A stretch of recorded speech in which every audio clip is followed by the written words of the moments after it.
Thank you, everyone, and thank you. Welcome to our quarterly Bridge to 2030 meeting. This meeting provides an opportunity for our 2030 partners to share our goals and strategies with both our partners and the public. So thank you so much for attending. My name is Chris Cieslak. I am the Vice President of Program Strategy and Impact and the 2030 District Senior Director. I am joined today by our 2030 District team, which includes Paige Kaleo, Director of Strategy and Analysis, and Ellen Conrad, our 2030 District Outreach Specialist for Erie and Pittsburgh. Our presentation today follows our theme of energy, with presentations from Pittsburgh's Mayor Bill Peduto and University of Pittsburgh's Dr. Leslie Marshall on the Marshall Plan for Middle America. If you'd like to connect with us on social media, feel free to tweet us at the following hashtags. Our vision at the Green Building Alliance is that every building and every community is sustainable so that every person can thrive. The 2030 District is based on the 2030 Challenge for Planning Goals, which is a framework created by Architecture 2030. The goals are 50% reductions in energy use, water use, and transportation emissions by the year 2030 for existing buildings, and a more aggressive carbon neutral goal for new construction. In Pittsburgh, we have also added a fourth metric that deals with indoor air quality. We are part of the 2030 Districts Network, which connects 22 districts across North America. Pittsburgh continues to hold a leadership position in the network as the largest 2030 district, and together with the Erie District, we're sure to continue our leadership. In 2019, the Pittsburgh 2030 District expanded into the Strip, increasing the total number of buildings committed to 556 and 86.3 million square feet. As of the 2019 data year, which was before the COVID shutdown, the district had reduced energy use by 23.1%. Water use by 19.8%, and transportation emissions by 26%. Additionally, 122 buildings participated in the Indoor Air Quality Survey, which we issued prior to COVID. Now is the time for you to make sure that your energy and water use data for 2020 has been entered in the Energy Star Portfolio Manager. We will be reaching out to you in December and January to pester you and see if you need assistance in gathering and inputting your data. Also, please remember that GBA is here to assist you in complying with the City of Pittsburgh benchmarking ordinance. This ordinance requires buildings over 50,000 square feet to submit energy data to the city's benchmarking office. If you'd like GBA to submit on your behalf, please email us or let us know in the chat box today. The Erie 2030 District achieved established status in October 2019 and published its first year of progress in August. As of the 2019 data year, Erie has achieved a 14.8% energy use reduction, and we will begin tracking water use in 2020. A fun fact about Erie is that Erie is the only 2030 district to have a committed wastewater treatment plant to the challenge goals, and it is a very efficient plant, so that's exciting. If anyone in the audience is interested in committing Erie buildings to the district, please put a note in the chat and we'll reach out to you afterwards. It's been a while since we provided links to funding opportunities, so we wanted to bring them back into the presentation. The Small Business Advantage Grant is open and accepting applications. This grant provides 50% matching grants up to a maximum of $7,000 to enable Pennsylvania small businesses to purchase energy efficient or pollution prevention equipment or to adopt waste reduction processes. The SEF's social impact loan has been created, and the projects must reduce energy consumption, generate energy, or replace dirty fossil fuels with cleaner ones. Payments are structured so that energy savings exceed loan payments, and loan payments can be over $250,000 or they can be less, any amount that you need. And next is CPACE. So we're excited to announce that CPACE is now live. It launched on December 1st in Allegheny County. Legislation has also been passed in Washington and Berks County, and the Keystone Energy Efficiency Alliance is supporting an effort to launch in Erie County right now. CPACE stands for Commercial Property Assessed Clean Energy, and it's an innovative financial tool for property owners to obtain low-cost, long-term financing for energy efficiency, renewable energy, and water conservation projects. CPACE can provide up to 100% funding of total project costs by placing a special voluntary assessment on the property that repays the cost of the upgrades. Eligible properties may be owned by non-governmental tax-exempt organizations that operate facilities such as community centers, hospitals, theaters, schools, religious facilities, etc. And we're going to have more about CPACE in January. We'd like to say thank you to our Pittsburgh 2030 district partners. Siemens is our title sponsor, Covestro is our presenting sponsor, and Stantec, 10, and Superior Essex are all program sponsors.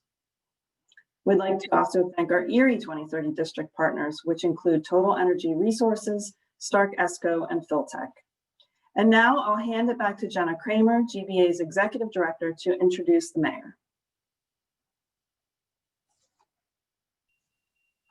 Good morning, everyone. My name is Jenna Kramer, and I'm the Executive Director of Green Building Alliance. At GBA, we work to, as Chris mentioned, we work to positively transform the world through the built environment to create a healthy, just, and sustainable future for everyone. How we design, construct, operate, and power our buildings, communities, and cities is foundational to not only addressing climate change, but also to how we improve human health, social equity, and quality of life. The ability to rapidly transform the built environment to be healthier, higher performing, and resilient to future climate and health events also presents one of the greatest economic opportunities to create jobs, enhance affordability, and attract people and businesses to a thriving, sustainable, and healthy region. And by region, we mean the larger region, reaching into Erie, New York, West Virginia, and Ohio. That's why we are so excited to host Mayor Peduto and Dr. Leslie Marshall today to talk to us about the Marshall Plan for Middle of America. The Marshall Plan roadmap aims to build a regional, multi-sectoral coalition of stakeholders to drive investment in infrastructure and energy diversification that will catalyze more equitable economic recovery while laying a foundation for the Ohio Valley to be a global leader in cleaner energy resources and circular economy practices. And given that focus, this is definitely the perfect audience for them to be talking to today. Mayor William Peduto became Pittsburgh's 60th mayor in January of 2014. Since taking office, Mayor Peduto has led a collaborative effort to make Pittsburgh a leading 21st century city. In 2015, Mayor Peduto signed a unique agreement with the U.S. Department of Energy to make the city a world leader in district energy production, and Pittsburgh joined the UN's Compact of Mayors, a global coalition of climate leaders committed to local action and global impact. Recently, Mayor Peduto joined with mayors across the world to reaffirm Pittsburgh's commitment to the Paris Agreement and efforts to combat climate change. Pittsburgh was the second city in the United States to adopt the UN Sustainable Development Goals, which is a huge leadership role that we love to promote. And it was also the second city internationally to officially launch an International Center of Excellence for High Performance Buildings.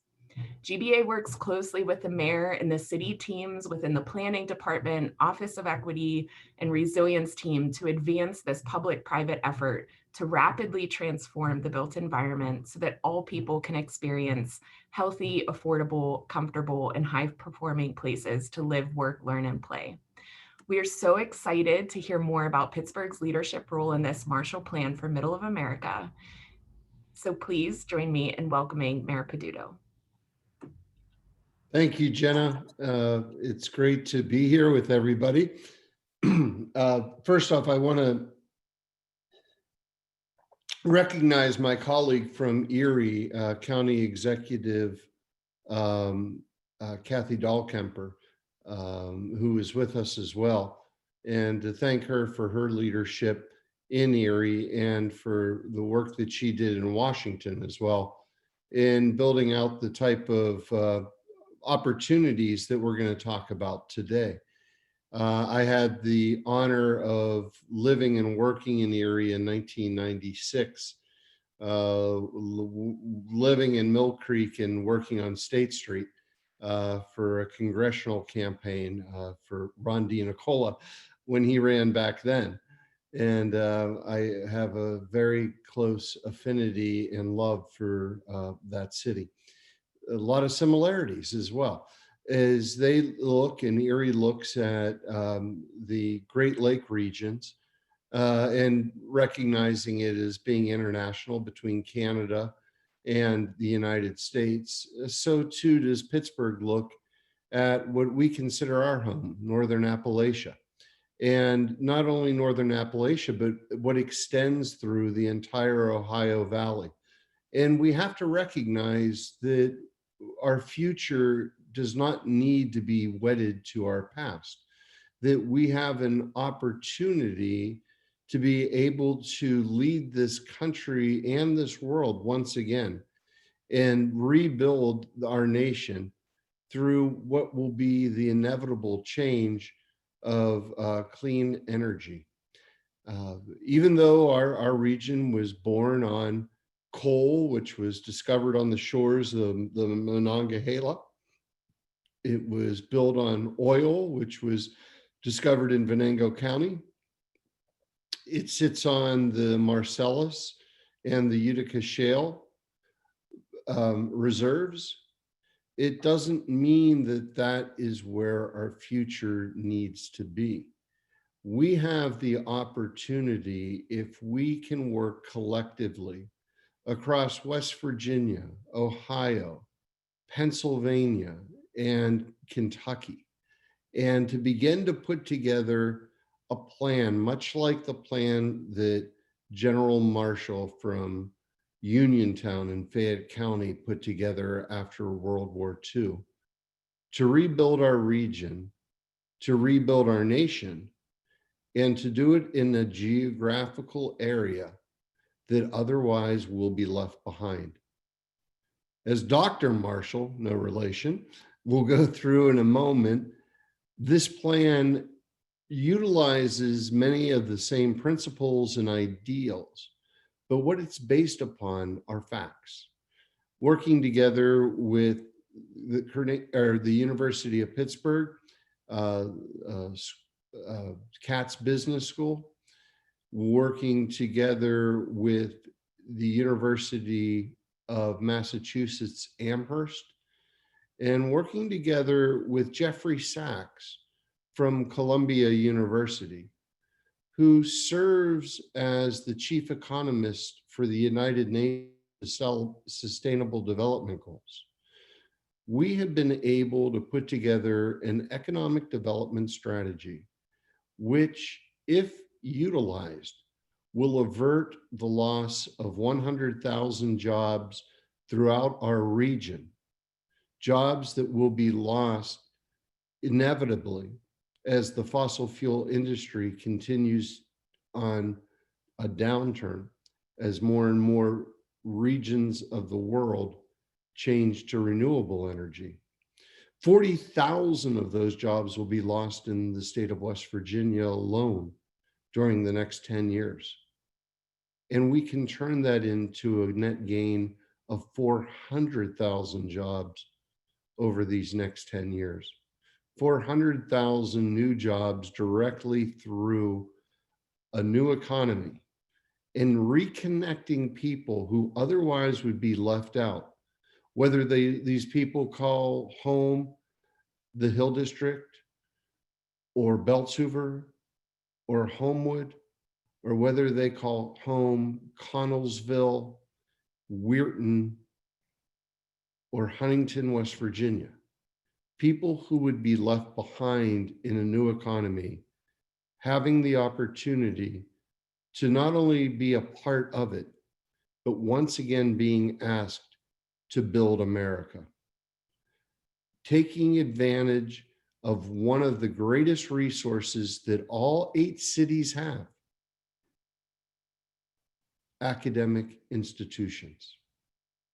From Marshall to WVU, from Pitt and Carnegie Mellon to Youngstown State and the University of Dayton, Ohio State, the University of Cincinnati, Louisville, recognizing that each of us have an important role to play and that we are already playing it, whether it's the solar industry that is being adopted in Cincinnati, or regional broadband and AI in Louisville, or the electrification of public transit in Youngstown.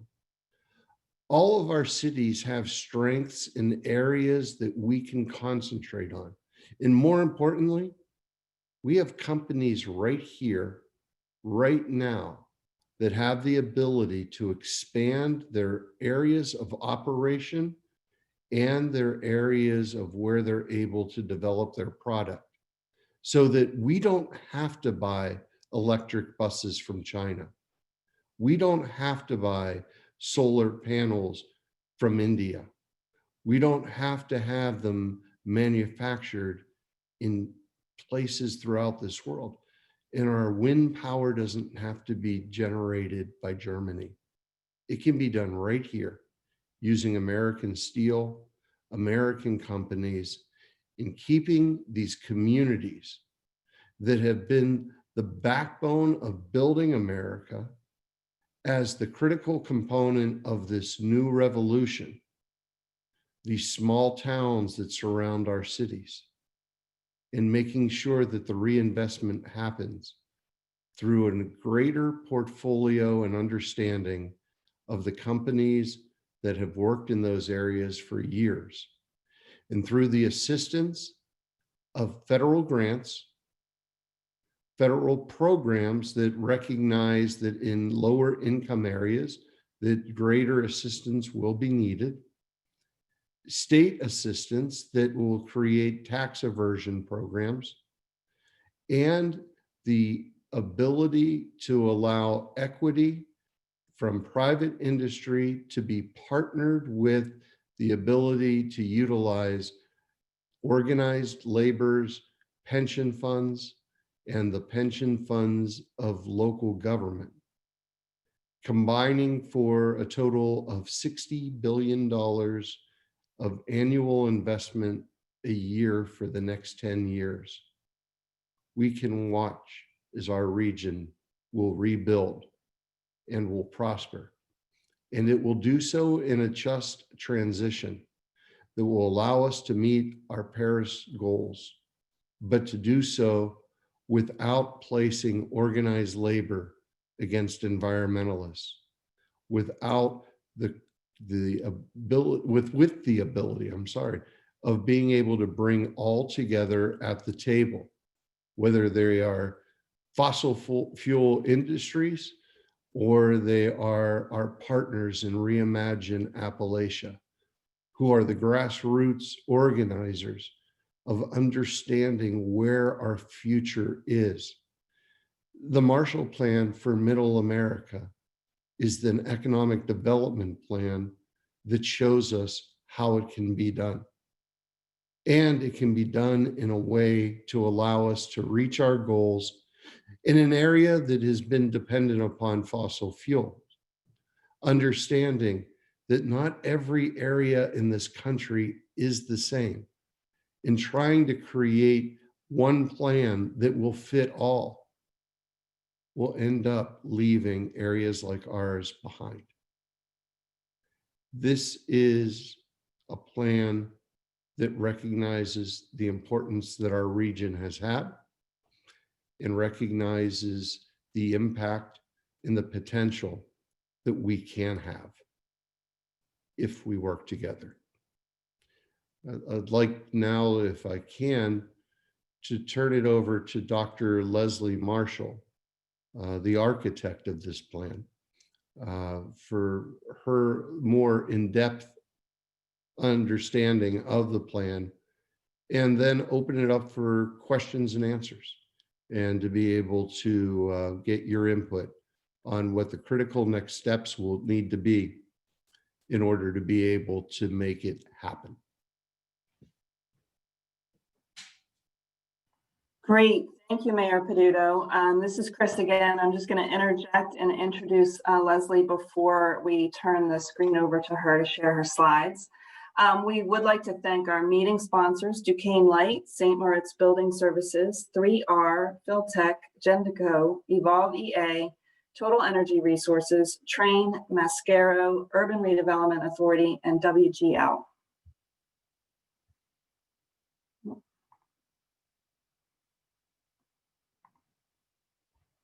Next one.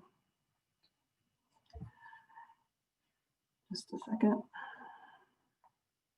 And now we'd like to welcome Dr. Leslie Marshall. Dr. Marshall serves as the Associate Director of the Center for Sustainable Business at the University of Pittsburgh, overseeing all aspects of the center's programming. Her research focuses on how socioeconomic class, ethnicity, and gender intersect to influence cooperation in groups and the implications for policymaking. Most recently, she served as co-principal investigator, project manager, and lead author for the Marshall Plan for Middle America. Her academic work has been published in top academic journals, including the Journal of Experimental Political Science, the Journal of Politics, and the Quarterly Journal of Political Science. As an independent consultant, she has worked with the United Nations Development Program and Innovations for Poverty Action. She also co-owns a small consulting firm, the Research Group for Sustainable Impacts, that assists organizations in developing more inclusive and sustainable practices for measuring and evaluating the impact of their programs. She holds a PhD and an MA in political science from the University of Pittsburgh and a BA in philosophy, politics, and economics from Denison University. I'm going to stop sharing my screen and we're going to turn it over to Leslie. Please welcome her. Thank you. Thank you, Chris. And I'm just going to share my slides. So thank you again, both to the Green Building Alliance for inviting me and to Mayor Peduto for sharing the stage with me today as well. I will emphasize I am the lead author, but I'm one of 11 co-authors who have contributed to this report over the last 4 months. So I'm privileged to be able to speak on behalf of all of us, but want to emphasize that there was a lot of specialized expertise that went into this report. And I'll also thank Mayor Peduto as well for mentioning that the Marshall Plan for Middle America is named for the European Marshall Plan. There is no relation that my family is aware of to General Marshall or to the Pennsylvania Marshalls, but it's a very happy coincidence that it's worked out this way. So with that said, to get right into it, our motivation here is driven by the idea of investment, public and private investment in regional sustainable economic development. When we think about the region, as Mayor Peduto mentioned, we're thinking about Ohio, Pennsylvania, West Virginia, and Kentucky. And so in the map that you can see on your screen here now, the area between these red dashed lines is Appalachia, as defined by the Appalachian Regional Commission. These sort of pale pink boundaries here are the Ohio River Valley, to give you a sense of the extent of the river's reach. The light gray areas are our metropolitan statistical areas, and then of course our dark gray areas are our concentrated urban areas. And so you can see the 8 cities here that have endorsed this plan and joined Mayor Peduto in participating as well and helping us to pull together some of the research and examples that are in the plan. So when we take a look at our region, we think about the Ohio River Valley and Upper Appalachia, we know that we are facing this confluence of challenges when we look at climate change, the impact from tornadoes in Dayton to flooding in Louisville and Pittsburgh to sinkholes to the sorts of impacts that we're seeing as the climate changes here locally and not just on a global scale. That's co-occurring at the same time that we're seeing widening gaps in social equity and economic well-being across our region. All of that has been magnified in the wake of the COVID-19 pandemic, where we know, for example, that there are disproportionate impacts being felt of the pandemic in combination with these other factors on women, on people of color, on immigrant communities, on lower income Americans, those without a college education across our region. And so when we think about what's happening here now, we have this opportunity to reinvest, to massive investment across our region, to rebuild, as Mayor Peduto was pointing out, by rebuilding specifically focused on energy infrastructure. How can we lead in the face of markets that are changing globally in reaction to climate change and the need to move away from fossil fuels and towards more renewable sources or cleaner sources of energy, production, manufacturing, and the whole ecosystem of factors that are involved there. If we can do this investment now across these 4 states, we can set ourselves up to lead in this future rather than to be left further behind as a region that's been so historically focused on fossil fuel development and manufacturing. So that's really what's underlying the plan here. And then the piece that I want to really emphasize is that we see this opportunity as one to really focus on being intentional and redressing some historic patterns of inequality and inequity that exist across our region. So when we think about policy development, we think about regulatory changes, we think about public-private partnerships, what are the sort of mechanisms that we can put in place to make sure that we're not or I said to redress some of these historic persistent patterns of discriminatory institutions and build towards a better future for all of us. So when we think about what are all the components that need to be in place, so the Marshall Plan for Middle America Roadmap is really about trying to paint a picture. What does that picture look like? What are all the pieces that need to be there if we're going to think about a regional economic strategy? The first piece that we see as being necessary here is to reliable research and evidence to help chart the path forward. As Mayor Peduto mentioned, all of the cities that have been part of this have universities locally that are working on issues, applied research in those communities. And many of you on this call today, I know as well, are involved in some of this type of applied research. There are also think tanks. All of these folks need to be part of what that path forward is going to look like. What kinds of technologies can we start to pilot, to build up, to scale here in our region? Number two, governing institutions with identifiable infrastructure needs and community ties. So this report is at a very high level, but each of the cities, each of the communities that are part of our region have a much more localized understanding of what's going to be needed. And so our goal here is to sort of draw those connections so that we can scale up across communities and be able to see those benefits expand. Number three, companies to invest in long-term market development and more sustainable business practices. So here we need both the companies who are going to be part of building that electric grid infrastructure, part of retrofitting buildings, but we also need to work directly with companies who are part of our legacy industries and to think about what's that future look like. If you're a coal company, what's the future of a coal company in 50 years, in 100 years?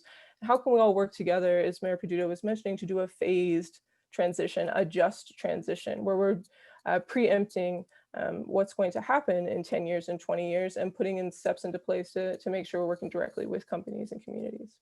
Number four, capital to finance development. So to be able to put some of these projects into place, as we all well know, it takes capital. So how do we identify the folks with capital, the organizations with capital, and match them with the projects that are going to help take us to that more energy resilient regional future? And number five, none of this will be possible in any meaningful way without community-based oversight and transparent dialogue throughout the process. So here I want to emphasize that we see this plan as a very beginning point for a conversation. So I'm really looking forward as well in the Q&A to your feedback and what's going to be necessary to make this happen, because we need to do these steps going forward, right? We need to have these conversations locally and with communities and build out what that structure is going to look like. So to kick all of that into perspective, the Marshall Plan for Middle America Roadmap really is both about what kind of investment, how much, which I'll get to in a second, and the impact of that, but also about building this coalition of stakeholder groups. So when we think about who are all the stakeholders that need to be involved in this process to really move regional development forward, we're really thinking about five sort of broad buckets or broad groups.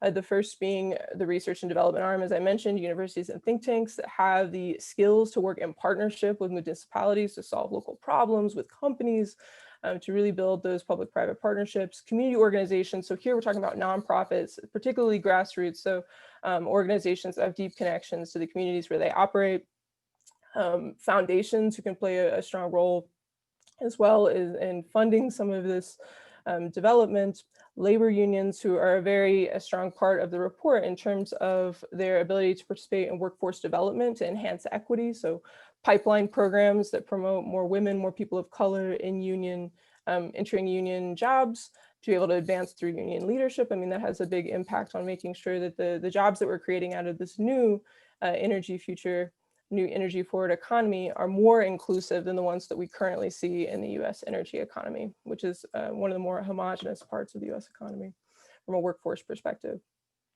And government leaders, we need our local, state, and federal government leaders to be part of this. There are going to be cases where regulatory agencies, there may be regulatory barriers to realizing on-site energy generation, depending in some states. So there may be some work that needs to be done on the policy side there.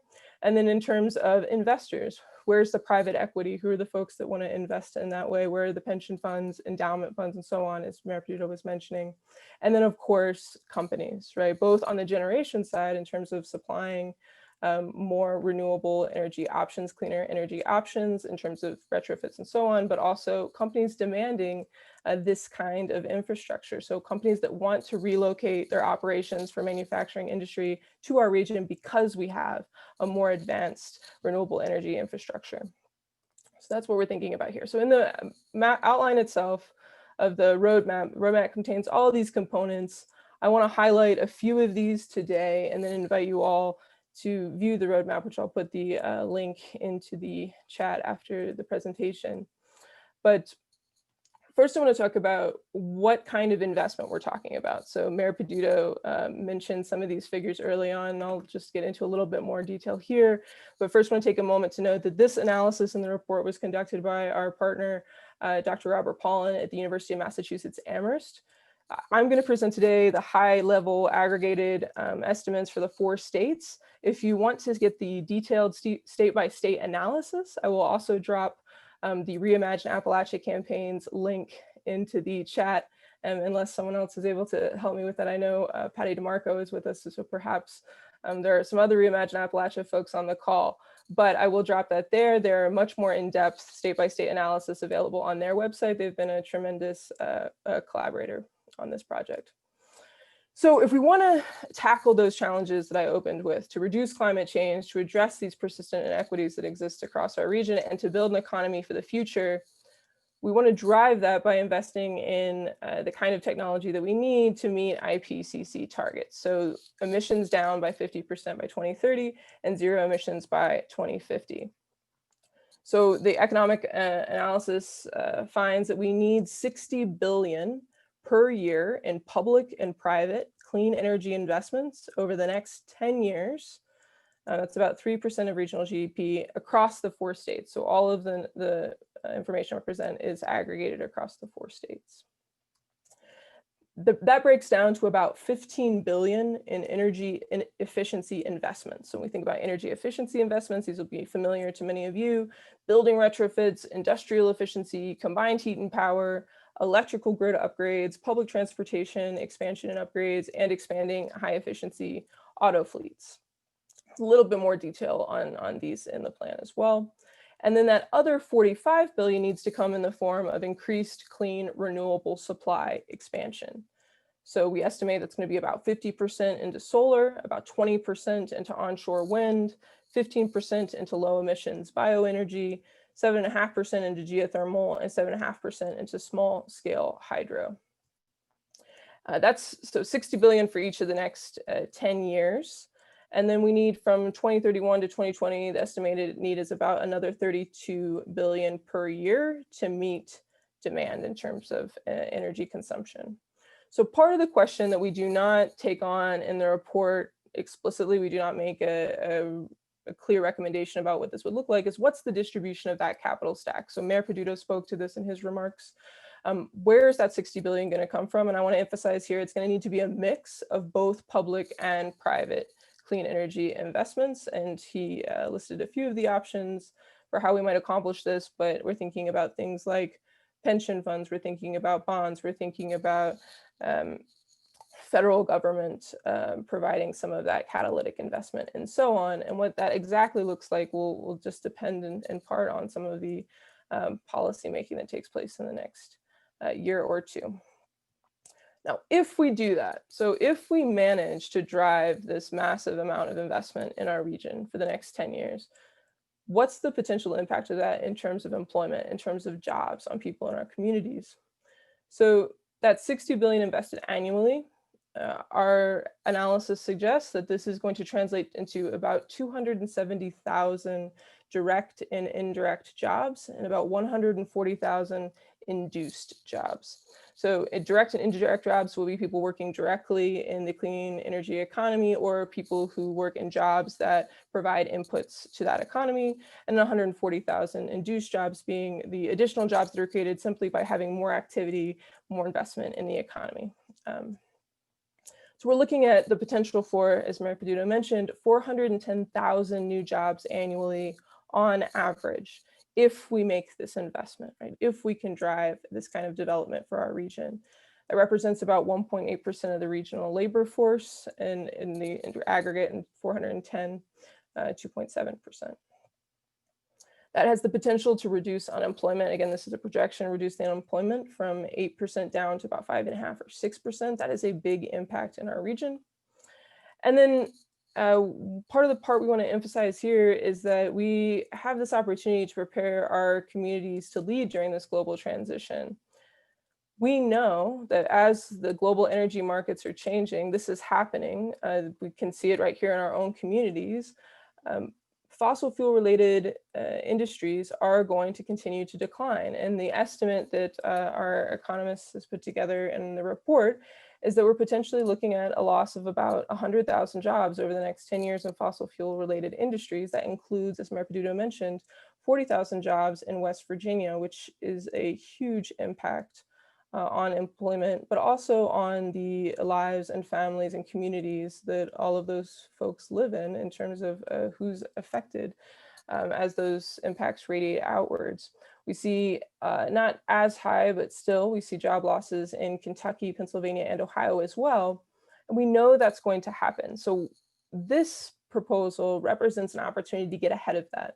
So rather than waiting to see what happens as a result of the deindustrialization, we can actually get ahead of it. We can create new opportunities and be intentional about where we're creating those opportunities, so that people who can move from the jobs they have now into good union labor protected jobs in industries that are growing rather than those that are declining.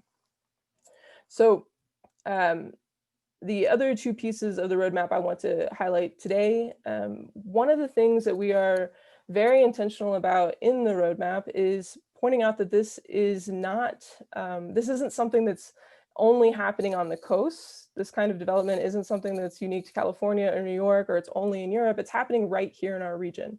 So we spend a lot of time talking about the innovations that are taking place in Pittsburgh when it comes to pension and procurement strategies, investing in economically targeted investments. Cincinnati's solar project, which Mayor Peduto mentioned, it's the largest solar array in the country. There are a lot of components of that project that are very intentional in terms of procurement, which companies are part of that project, the ability to bridge urban and rural communities and offer opportunities to folks in suburban and rural areas as well. And then Youngstown's, Lordstown's Motors electric vehicle, electric truck manufacturing that's happening outside of Youngstown right now represents a really big new direction for our region, along with battery production as well. Columbus's clean energy aggregation and benchmarking efforts, the ability to procure clean energy for the entire city of Columbus, and municipal aggregation is another sort of strategy that cities across our region could consider. So we really want to highlight in the report that these are things that are already happening. The opportunity here is to scale these up across our region so that we can visit more benefits, more impact, more broadly. Last piece I want to highlight for this group in particular is one of the other things that we're thinking about here is this idea of a circular ecosystem, a circular economic development for our region.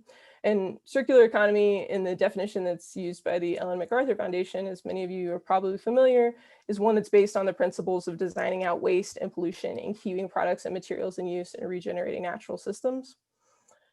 We think of this both in that term, but also when we look at our region and the patterns of economic development historically, the production of steel that's going into manufacturing in another state and that's coming back into end-use products in other states in our region, the sort of circular patterns, these mutually beneficial feedback loops that exist across our region. We see this is another thing that we can capitalize on as part of this plan. We can have steel that's produced in southwestern PA that's going into those electric vehicles that are being built, manufactured outside of Youngstown, that are then going into municipal fleets in Columbus and Pittsburgh and Louisville, and that sort of mutually beneficial network that develops as well.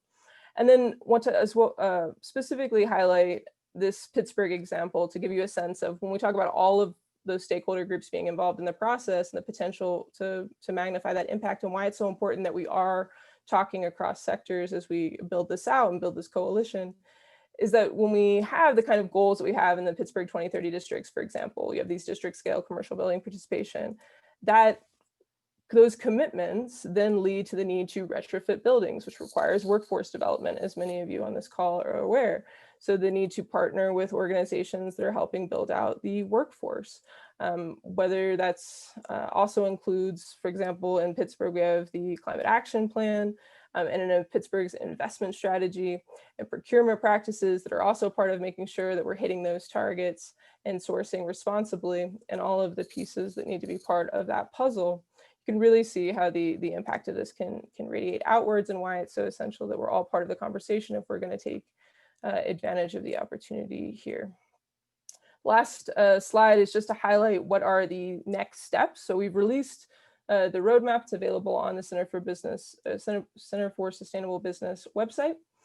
Next phases are to build out this coalition. Who are the folks that want to be part of this, from companies to organizations to city governments to municipalities to rural communities, and continuing to work with our partners at Reimagine Appalachia, as well as with the United Nations Sustainable Development Solutions Network, led by Jeffrey Sachs, and a host of others who've been part of these conversations. We would like to host community dialogues using this roadmap as a starting point. This represents one of those types of dialogues. And then there's a longer term vision here to be able to host investor roundtables and to really make between those with capital and those who have projects that need financing. So when we look across our region, there are a number of dream projects that city sustainability managers, that climate action plans point towards projects that would be really beneficial for the areas. How do we match people with the capital to invest in those projects and those who have those dream projects? And then again, linking the strengths of communities across the region, and of course, pursuing policies. So as we move into the Q&A, I know that Mayor Peduto and his staff have been working really hard on this last piece as well, thinking about what's the future from a policy angle. So with that, I'm going to leave this up briefly, but we'll also drop the link. And actually, thank you to Alyssa Martinek from the CSB who's just dropped that as well in the chat. But thank you. Thank you, Leslie. Let's give a big round of applause to Leslie for a very in-depth presentation, and really very organized. So I felt like you really laid it out in a way that was clear and concise that we could understand. I'm going to turn it over to Paige. She has been monitoring the chat for questions, and she'll lead us through the question and answer. And I see, Mayor Peduto, you have stayed on too. So you're also available for question and answer? Great. All right, Paige, you want to take it? Yes, absolutely. Thank you both. Hopefully everybody can hear me.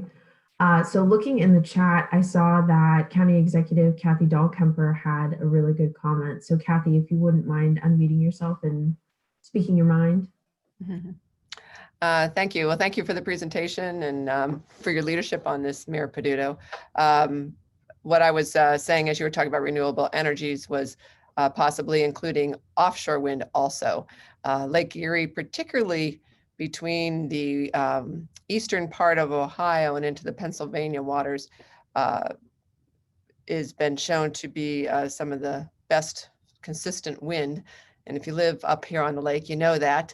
And of course, the LEEDCO, the Lake Erie Energy Development Corporation out of Cleveland, has been working on that. And they've run into some snags in terms of the Ohio legislature, but and some other roadblocks, but that could potentially be something to look forward to in the long run. So just asking you to consider adding that to your plan. Yeah, I think that, you know, the idea here is to incentivize longstanding fossil fuel companies to increase their portfolios to alternative energy sources. Recently, there's been some articles about the Rice brothers that control EQT now, and their interest in moving towards hydrogen. We've had conversations for a number of years with People's Natural Gas until the recent buyover, but they had been very interested in pursuing district energy.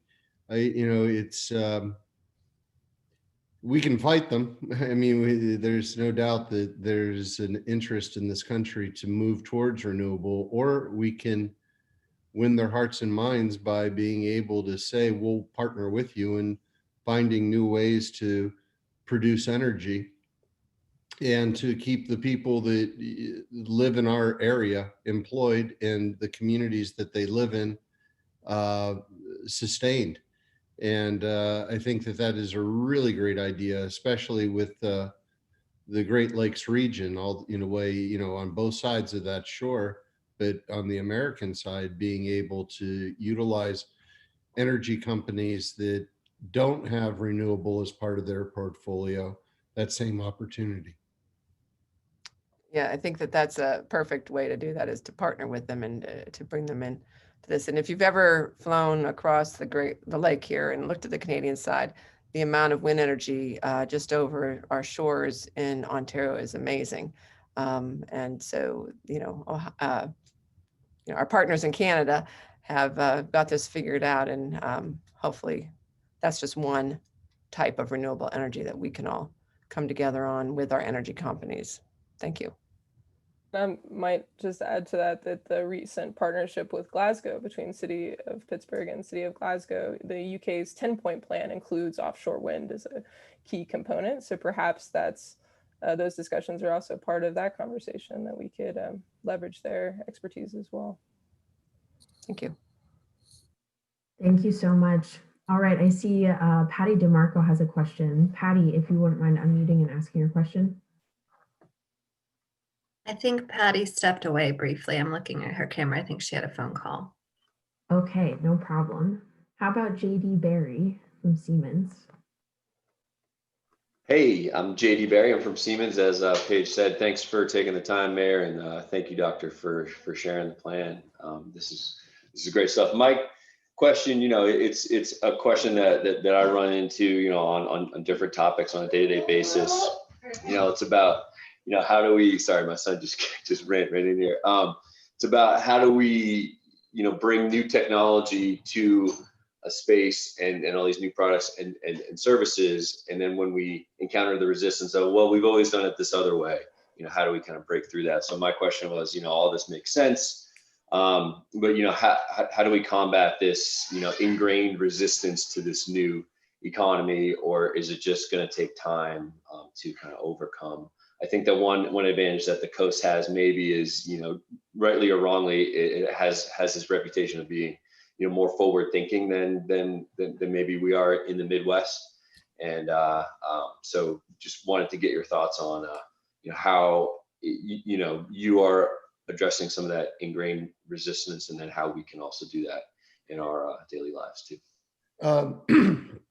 The feedback has been overwhelmingly positive, even in areas where you would not expect it, in the more rural areas of our region.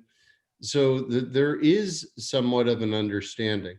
I think that we have approached this argument incorrectly. Let me just put it that way. There was a lot of discussion after 2016, this presidential race, about, why things went the way that they did.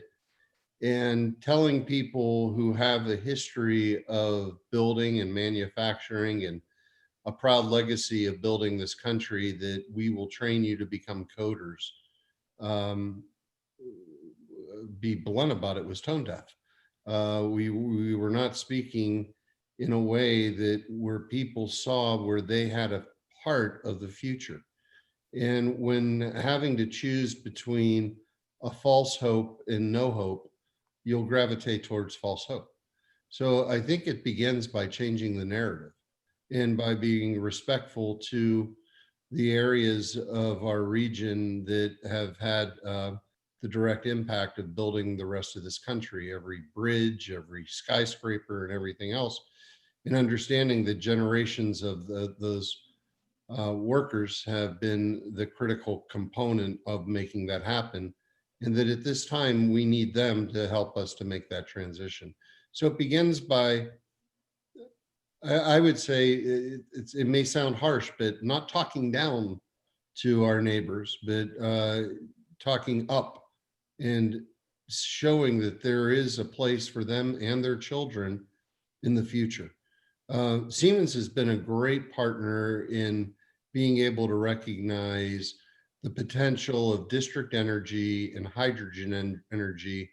And our conversations have been ongoing with Siemens, and understanding that as we put out a district energy plan for Pittsburgh, that would be a key component of it. And if we had that same conversation with a number of local companies that have worked historically in the fossil fuel industry, they would see that it would be more of a profit motive than something that's punitive. So much of the conversation has been created by elected officials from the coasts, and they have different portfolios of energy that their cities and their regions are powered by. And our region has basically been left to try to cater to those plans instead of creating our own plan. So I think if you want to be able to take the dismissive part of the conservative nature of Middle America and Appalachia out, you change the narrative. Leslie, I don't know if you wanted to add anything into that. I will just underline as well what Mayor Peduto's point here about the messenger matters, right? So one really incredible organization that's operating in this space in West Virginia is called the Coalfield Development Corporation. They're run by Brandon Dennison, and they work with out-of-work coal miners to transition them into new opportunities, to new jobs. There are a number of organizations that are funding startups and entrepreneurial endeavors across the rural parts of our region that are targeting or tackling some of these challenges. And so I think the messenger matters because that piece is, but also the message itself, which is that these projects are already happening in our communities, and many of you are leading them, frankly. So I don't need to speak too much to the choir here, but that does matter. I think I regularly have these conversations where people aren't aware of the fact that the largest solar array in the country is right outside of Cincinnati. That's really impressive, whether you're on the coast, whether you're in Europe, whether you're right here, and showing that that's actually happening and isn't just something that belongs somewhere else is really, I think, important part of that. And the other piece I'll underline is that I think resistance to this sort of conversation happens from a number of directions. And one place to not forget about is that if we are not including the equity dimensions, particularly the racial equity dimensions in this conversation, it's not going to mean anything to a lot of people in some of the communities that are part of our region. So I think we can't lose sight of that piece, and we can't shy away from it. And frankly, that's something that we really need to be intentional about moving forward with this plan. And it's something that our colleagues, I think at Reimagine Appalachia, have been particularly intentional about. But I will also underline here that the cities who have supported this so far, the equity dimension is key. And it's not something that can fall by the wayside. I know Mayor Peduto can speak more to that because his colleagues have been really, and as well as himself, have been pretty vocal supporters of this component. Thank you very much. I appreciate that perspective. Thank you.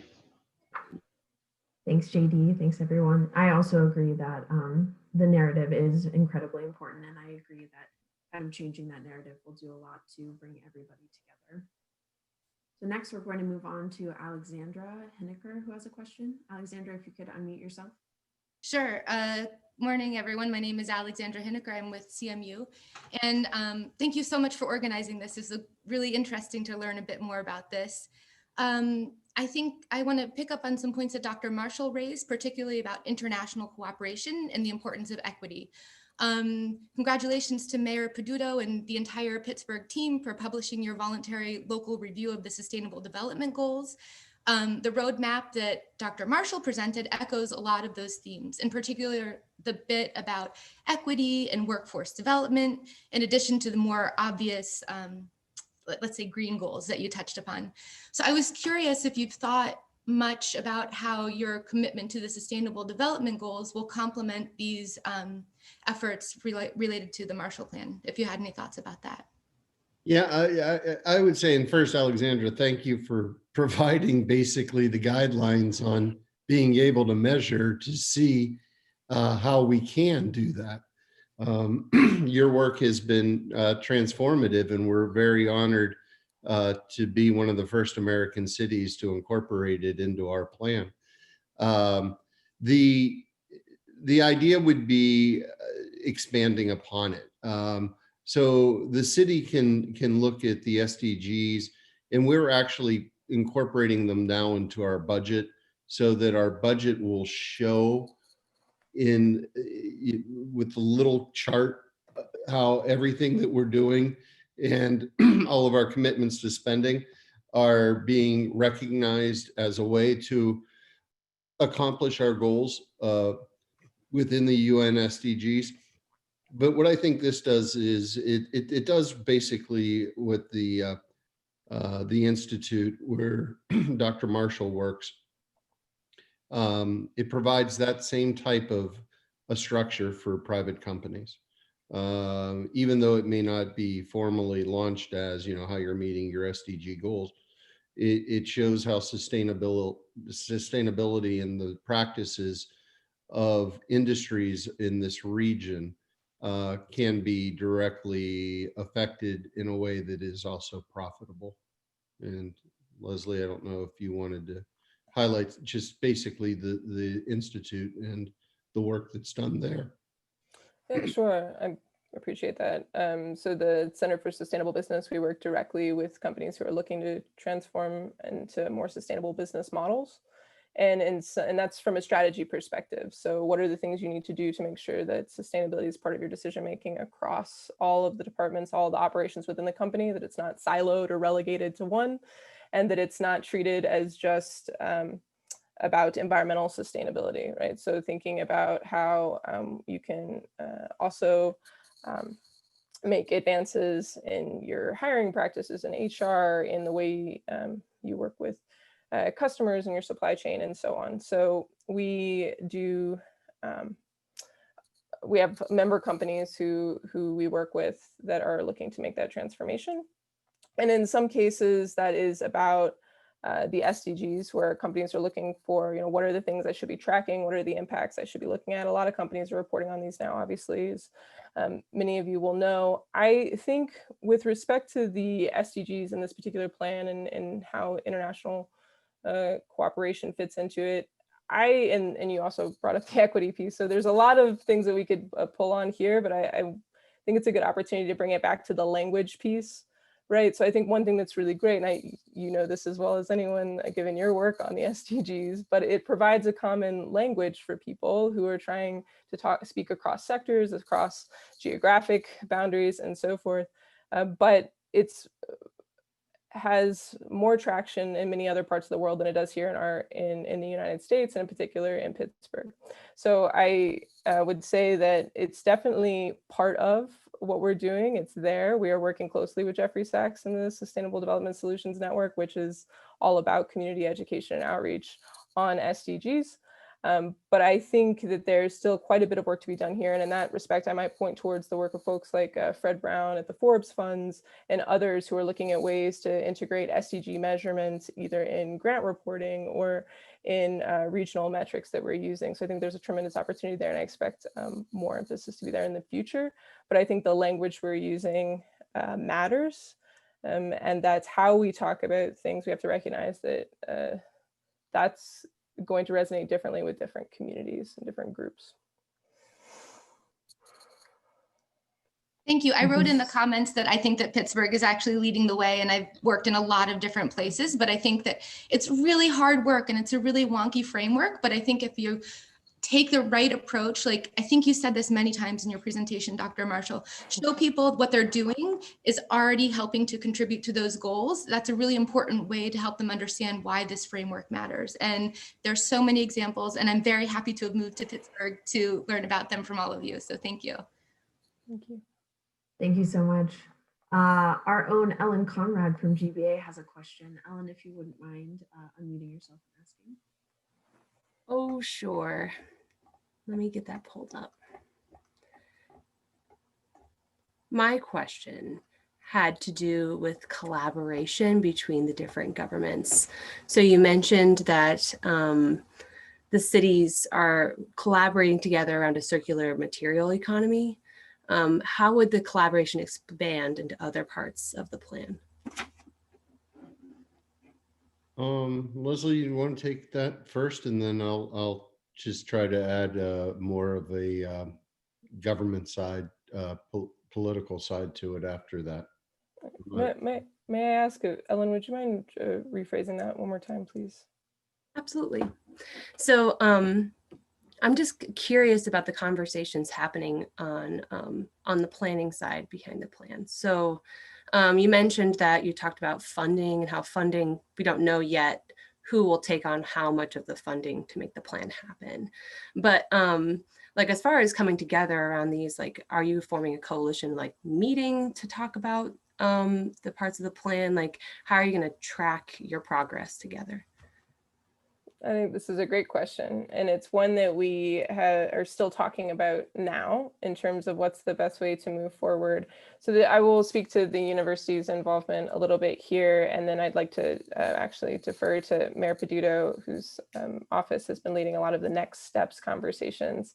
But we see this as, we've brought together a research team, we've produced this document. We see this document as a first step, as we talked about, to initiate these conversations and to use this as a place to bring people together. They can see what we're trying to do, or what we have in mind, I should say. But the need for co-creation is incredible, because this is such a high level report that what this is actually going to look like in practice and where that money is going to come from will really depend on who decides to get engaged. So for our side, we are, and this is all in partnership with the city of Pittsburgh under Mayor Peduto's leadership. This is something that we continue to work on together. We are building bridges to our partners at Reimagine Appalachia that I hope he will speak to here in a minute. And we are looking to build out that list, so to speak. So if you think about each of those 5 buckets that I presented, we are lucky to be getting really positive feedback, people reaching out. We are creating those lists of names in the anticipation of having future conversations, future roundtables to talk about that investor matchmaking piece. Tom Croft, who leads the Steel Valley Authority and the Heartland Capital Strategies Network, has done a number of investor roundtables before. We hope that those can be nice models for ways to connect folks across the region on this. And it will depend as well in getting those universities on board that Mayor Peduto mentioned across those cities.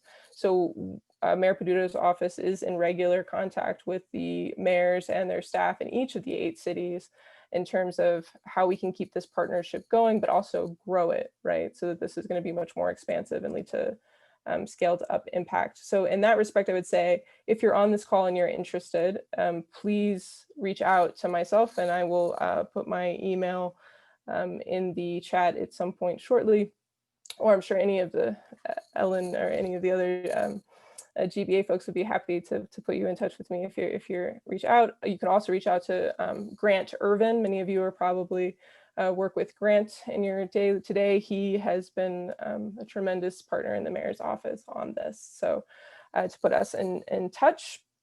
That's what I would say for now without giving away too much. I think there'll be more announcements in January that will be more pertinent. But for now, please let me know if you're interested so we can keep you in the loop. It doesn't matter if you're a company, an organization, an individual, a government representative. And Mayor Peduto, do you want to speak more to that future collaboration piece? Yeah, and I know Patricia DeMarco is on this call. It is critical that this initiative work directly with Reimagine Appalachia, which has created the grassroots initiative throughout the 4 states already. The conversations with the other mayors are how we can each build out our networks on a local scale. We have been in touch during the research phase with the Biden campaign and their Build Back Better authors. And since that time, have had contact with the transition team. So at one point, we are working on a federal level, but the critical part is the local level.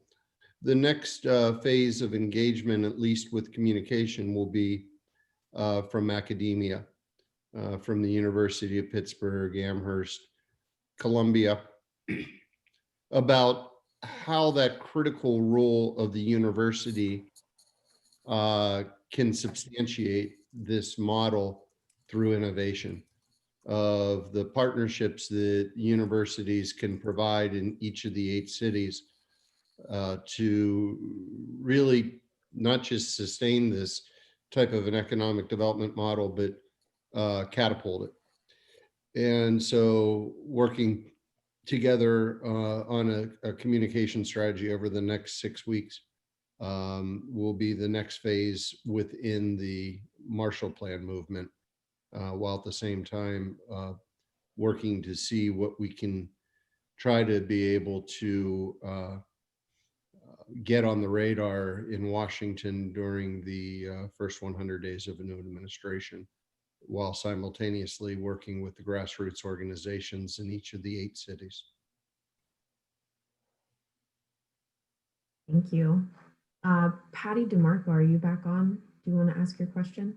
I'm sorry, we have our budget hearing tonight and I had to take a call from a colleague. I think one of the things that is really important about the Marshall Plan is that it does get the political clout together. And my biggest concerns are that we really are going to need a policy and regulatory infrastructure to drive this transformation.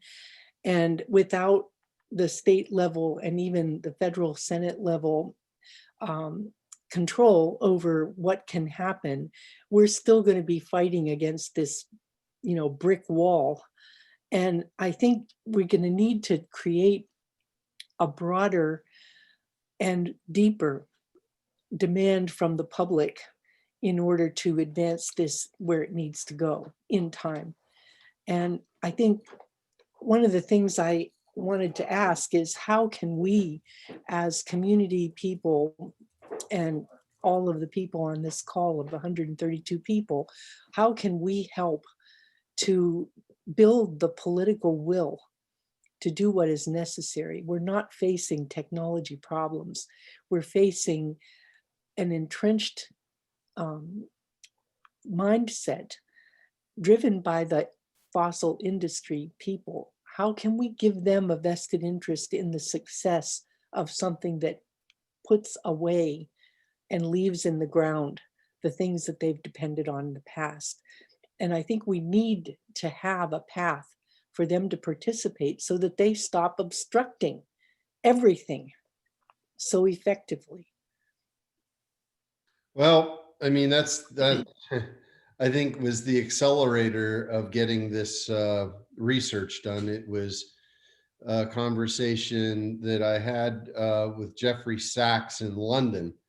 And, it was at that time when I made a statement saying that I wouldn't support any further cracker plants in the Ohio Valley, when at the time, without my knowing, as the mayor of the largest city in the Ohio Valley, there were plans for as many as 5 to be built.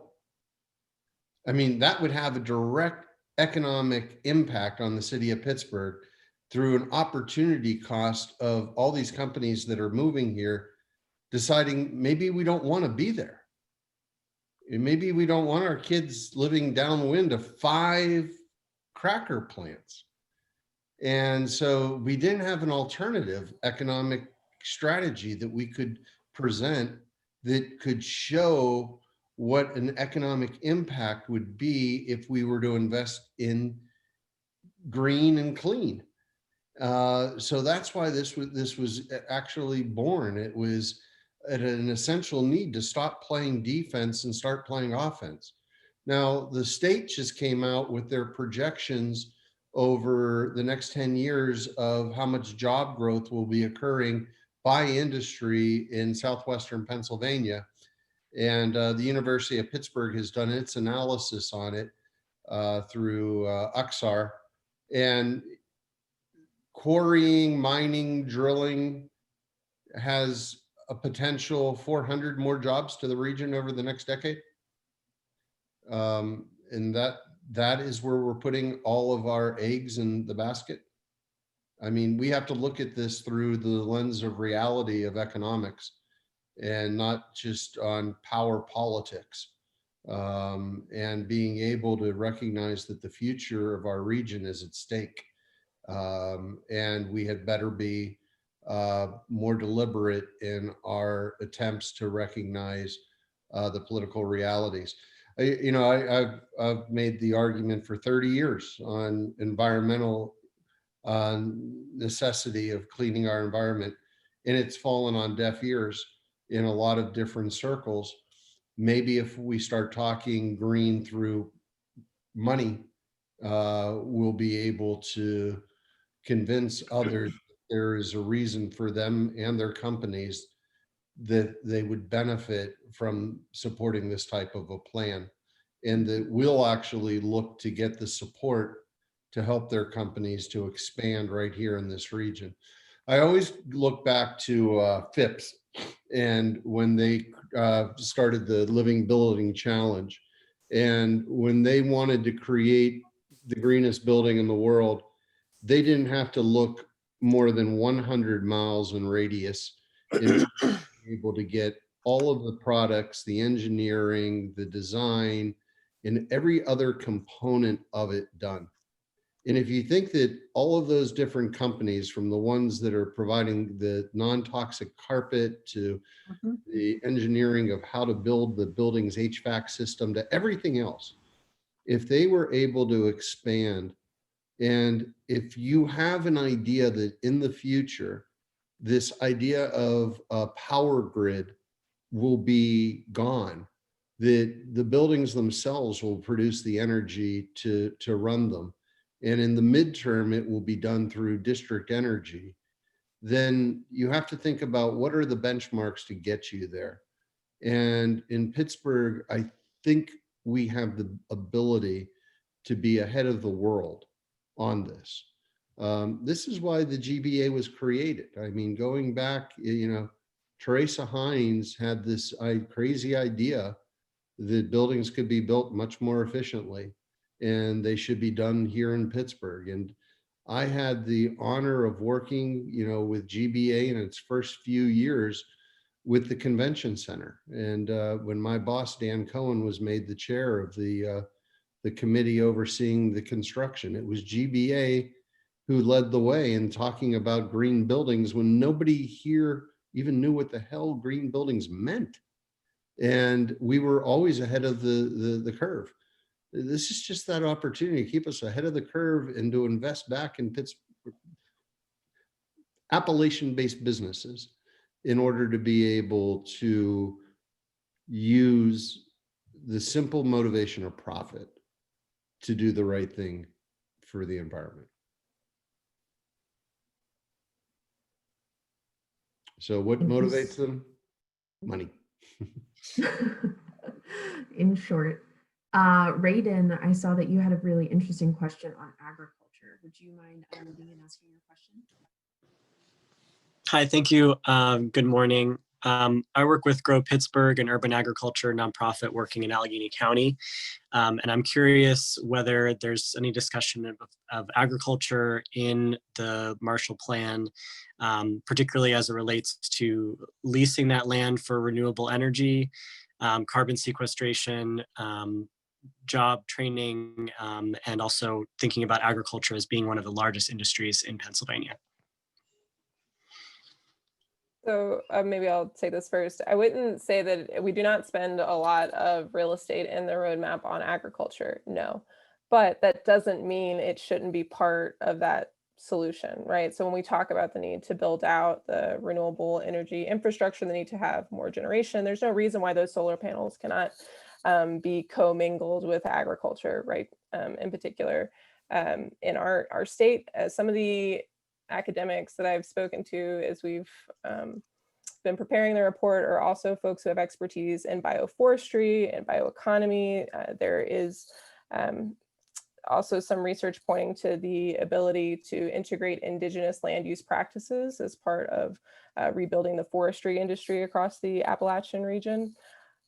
I don't see any reason why those conversations, and if we take it back to urban agriculture as well, cannot be part of the conversation in terms of where some of this investment is going. They are complementary industries. They sometimes are not just complementary, but they're part of the industry, as I think your question is alluding to.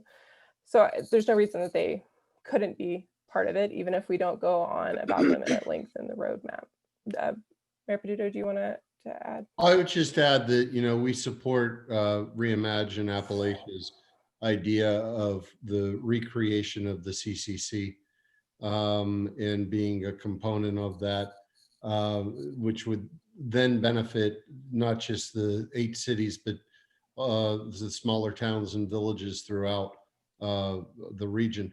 As a city, and I think I could speak for some of the other mayors as well, we propose within our own budgets the expansion of urban farming, in particular looking at public spaces that right now can be utilized not only through urban farming, but also to be able to create green infrastructure to lessen combined sewer overflow. Or you could check a couple different boxes. And namely, that would be 2 areas right now out in the South Hills. One within Councilman Coghill's district, the other within Bruce Krause's district, where we want to build the largest urban farm in proximity to a central business district in America. So I think that it becomes more of a local land use issue, but I would believe that every mayor would be supportive, and on the federal side of it, building out the infrastructure through the recreation of the CCC. I'll thank Patty DeMarco, Patricia DeMarco as well for adding the links. If you're following the chat, she's also indicated there where you can read more about that. I'd like to interrupt here for just a second, Mayor Peduto and Dr. Marshall. We normally go to 10:30, but we have a wonderful list of questions in the chat that I would really love to hear. So if it's okay with both of you, do you mind if we continue for a little longer? I'm going to have to sign off in 6 minutes. Unfortunately, I have an 11 o'clock press conference that I haven't prepped for. So I have to read up on the notes from last night and this morning. But I can stay on for another 6 minutes. And Leslie, if you could stay on, then we'll put you in the hot seat. I apologize that I'm in the same boat as Mayor Peduto, but I can stay a few minutes extra. But what I will say is if we do not get to your questions, if I can ask the Green Building Alliance team to save the chat, share it with us afterwards, I'm certain that myself, Grant Urban could get back to you on the questions as soon as possible. And I apologize for any direct messages that I haven't been able to respond to. It's just that's okay. Paige, why don't you go? I think we have 1 or 2 more questions we can fit in. Very good. So Pete Jefferson, if you could quickly ask your question. Yeah, I'll try to make it fast. It's basically about building codes and what role they might play in the plan. Just looking at peer cities out there and how they've recognized that when you update your code and implement stretch codes, it raises the floor for all new projects and renovations. And I guess the loaded part of that question is, does this group of builders, engineers, and designers, is there any sort of support and effort that we can do to help with that? Yeah, I would say on the local level, beginning the conversation, I think this is the perfect organization in order to have that dialogue begin. We've spent the past several years just trying to get permits, licensing, and inspection, online and modernized, where we have not been able to have time dedicated to looking at a more progressive code. But I think that if GBA were to start to present those ideas, we would be able to work with you on having that dialogue publicly and bringing it to City Council. Okay, thank you Thanks. so much. Yeah, I just say like I'll volunteer for that, Chris and Jenna. So let me know. Excellent. Thank you so much. Last question, we're going to have James Stitt. If you could unmute and ask, please. Hey, good morning, everybody. Thanks for the presentation. This is really great information and sort of reinvigorates some optimism and excitement around at least in my world. My question is, you talked about this, and Ellen Conrad's question may have touched on this a little bit, but when we get down to the point of like we've assembled all this these great ideas and we've got these great plans, these big regional projects, there comes a time where we have to start constructing things and start building stuff, and those things are going to live in a municipality or in a place where somebody's going to have to take care of it and maintain it, and there are budget constraints and procurement rules that have to be followed. And when we bring all these partners together, they're all different. How do we get around that point? We want to be able to implement, right? We don't want to just have a plan. We want to be able to implement. So that's one of the big hurdles I've seen in a lot of these grand ideas, that we get to the point where our small little neighborhood communities and municipalities don't have a cohesive sort of policy around working together, and everybody's got to do something different. It's always reinvented. So how does this plan address that issue? Some joint, authority over the budgetary, some fiduciary agency or commission, who controls the purse strings when we gather all this money to do a big project like this? Part of the difference between a Marshall Plan and a New Deal is that it is more of a public-private partnership than it is a government program. So when you're looking at the Green New Deal, there isn't a price tag on it, but it's assumed to be around $40 trillion. This plan is more about assisting companies to be able to make the change toward more renewable type of energy in an area with a large number of companies that primarily deal in fossil fuels. So you're not dealing with a large bureaucracy or authority that is trying to manage all of that. You're dealing more with the management side happening at the local government level with land use.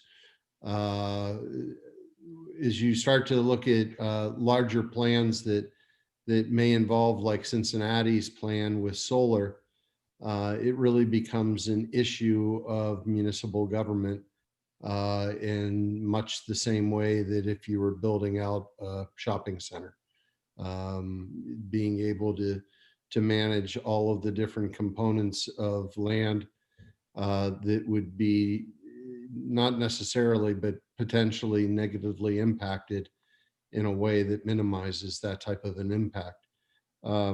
So it lacks the necessity of needing to have large government control.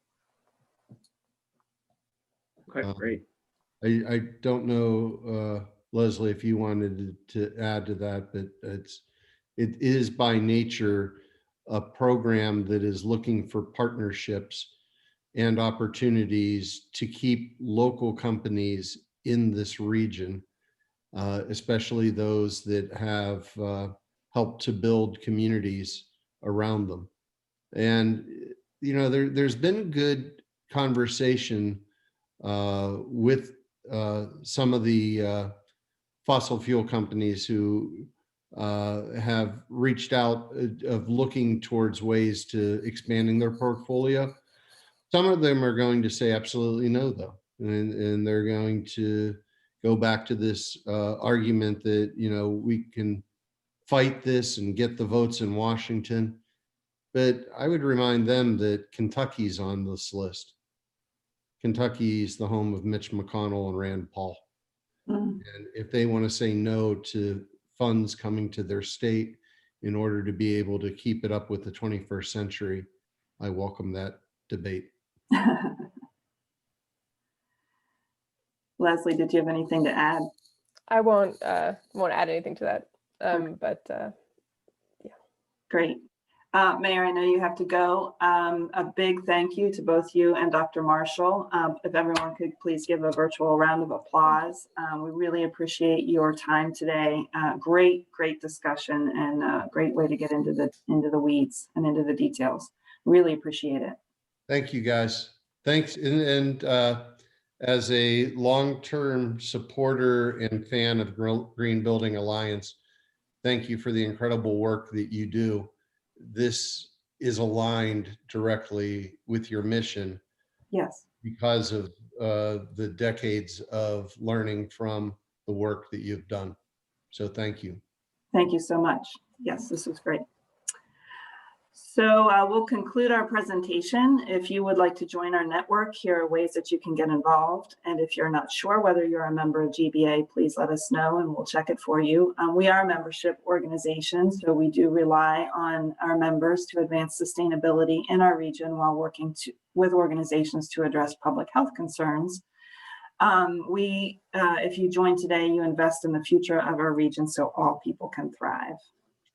We always have a list of upcoming events that we'd love for you to get involved in. We have a LEED Green Associate Exam Prep course later this week, and then we'll take a break over the holidays and come back in January with a virtual net zero tour of the Sustainable Energy Fund on January 13th. And on January 19th, we're hosting our next 2030 District Partner Meeting. This is a meeting that is exclusive to partners. So if you're not currently a 2030 District Partner and you would like to attend this meeting, please let us know and we can sign you up as a partner with our organization. We are doing a deep dive into CPACE. We have presented on CPACE before, but during our last meeting, a couple of our members really requested that we kind of do a connect the dots of CPACE. So we have a presentation on conception to closing. It's a case study presented by the Philadelphia Energy Authority and one of the developers in Philadelphia that was able to do a successful CPACE project. And because CPACE has just launched in Allegheny County, the Sustainable Energy Fund will do a program introduction because they are the program administrator for CPACE, so they can get into the details of applications and approvals. We would like to thank our Pittsburgh 2030 District funders, the Richard King Mellon Foundation and the Hillman Foundation, and our Erie 2030 District funders, Erie Insurance, the Erie Community Foundation, and the Metropolitan Edison Company, Pennsylvania Electric Company Sustainable Energy Fund, which is a different organization than the CPACE Sustainable Energy Fund. Again, thank you to all for coming. This was amazing participation and audience. We love you. We love you, love you, love you every time you come to our events and participate. Please feel free to stick around and chat with your colleagues. We'll keep the Zoom open for 15 more minutes. And if anyone has any other dialogue about the presentation, it would be great for you to crosstalk. So with that,